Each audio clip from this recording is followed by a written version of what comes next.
Voici Point Zéro, principal poste frontière entre l'Iran et l'Afghanistan.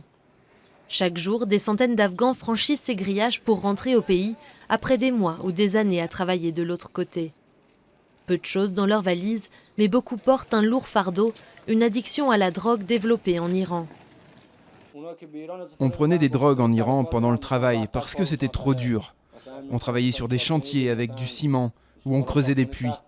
Alors on prenait de la drogue pour se détendre un peu. Mohammad Naïm a fini par être expulsé. Il est aujourd'hui en prison après avoir été arrêté pour vol à son retour au pays. La plupart des drogués qui sont expulsés se retrouvent dans ce centre de désintoxication à Herat, à 120 km de la frontière. Cet homme de 50 ans est devenu accro alors qu'il travaillait comme berger. Son employeur le payait en héroïne.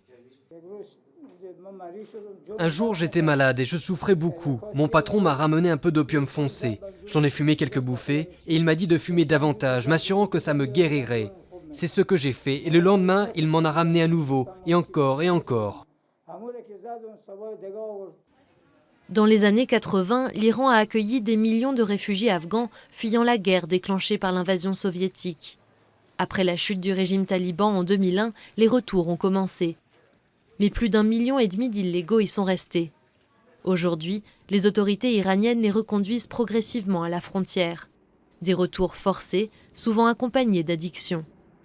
Les Iraniens font travailler les Afghans 12 à 14 heures par jour.